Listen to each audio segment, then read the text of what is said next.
Assalamualaikum warahmatullahi wabarakatuh. Pejuang PTN, besar mana peluang masuk Unpad lewat skema ujian SMUP atau skema UTBK? Bagaimana sistem penilaian ujian SMUP dan berapa kuota di SMUP? Simak videonya ya. Jangan lupa subscribe agar kalian yang pertama mendapat strategi keren menaklukkan PTN.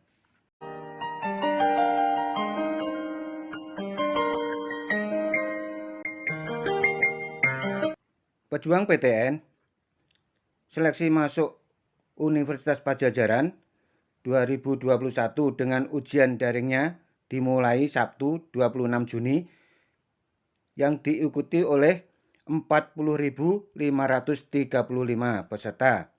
Itu untuk program S1.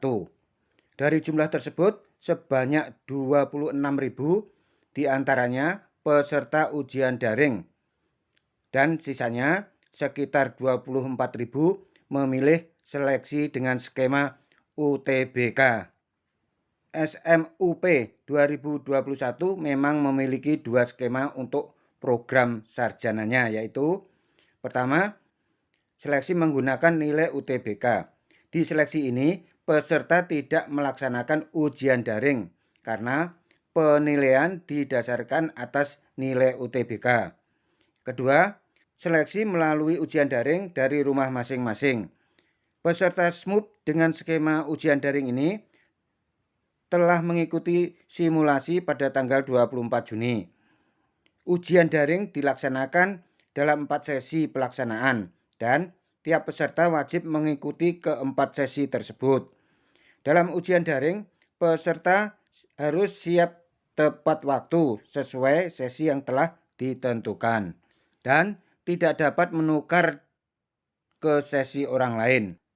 Toleransi keterlambatan login untuk mengikuti ujian adalah 15 menit. Tolong ya, ini diperhatikan.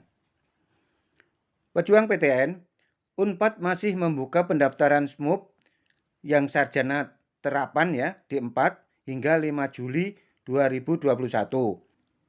Jika kalian ada yang tidak lolos seleksi SMUP S1, bisa ikut mendaftar di seleksi sarjana terapan. Silakan didaftar ya. Sarjana terapan ini prospeknya sangat bagus. Peluang kerjanya juga bagus. Waktu kuliahnya sama dengan S1 yaitu 4 tahun. Yang membedakan sarjana terapan dengan S1 adalah komposisi perkuliahan.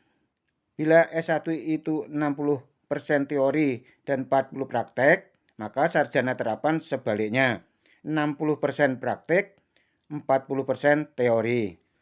Pejuang PTN, untuk kalian yang mengikuti ujian SMUP ya, berikut penjelasannya. Materi ujian SMUP berupa tes kemampuan belajar atau TKB. TKB adalah tes yang didesain untuk mengukur kemampuan berpikir dan menyelesaikan masalah. Secara spesifik, tes ini mengukur kemampuan seseorang dalam memahami bacaan, berpikir logis dan analitis, penalaran numerik dan penalaran figural. Penilaian TKB menggunakan sistem IRT sama dengan sistem penilaian di UTBK SBMPTN. Semakin sulit soal yang dijawab kebanyakan peserta, maka semakin tinggi pula bobot skor. Begitu sebaliknya. Jadi, ujian SMUP tidak ada minus bila kalian salah menjawab. Untuk itu, sebaiknya semua soal agar dijawab ya. Karena dengan demikian peluang nilai kalian tinggi sangat besar. TKB berbeda dengan TPS yang diujikan di UTBK itu. Meski TKB dan TPS sama-sama mengukur potensi seseorang untuk sukses di perguruan tinggi, namun berbeda pada matematika dasar dan jenis soalnya. Pejuang PTN, ingat ya, Unpad ini adalah PTN yang jauh-jauh hari memprioritaskan TPS daripada TKA. Bobot TPS di UTBK pada tahun 2019 adalah 60% dan TKA 40%. Maka tidak mengherankan jika TKB di ujian SMUP menjadi pertimbangan utama. Oh ya, materi S1 SMUP Unpad sama dengan ujian sarjana terapan ya. Bedanya hanya di bentuk soal. Lantas bagaimana peluang ujian SMUP dengan skema UTBK? Kalau menurut Om, lebih besar di skema ujian SMUP. Berikut penjelasannya. Pertama, dari segi pendaftar. Dari segi pendaftar, skema ujian SMUP Unpad meski lebih banyak dibanding dengan skema UTBK, tetapi tidak terlalu signifikan. Kedua, materi tes SMUP tanpa TKA, hanya TKB yang lebih menyerupai TPS di UTBK.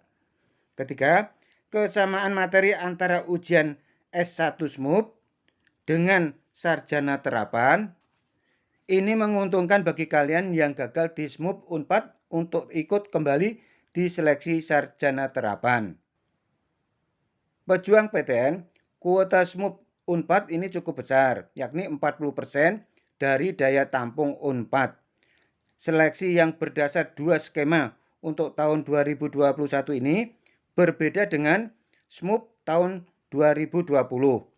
Bila SMUP 2020 peserta boleh ikut skema UTBK dan skema ujian SMUP sekaligus, tapi untuk tahun ini hanya boleh ikut salah satunya. Selamat mengikuti tes SMUP 2021 ya. Semoga Allah memudahkan. Bila ada salah kata, Om minta maaf. Kepada Allah, Om memohon ampun. Terima kasih. Wassalamualaikum warahmatullahi wabarakatuh.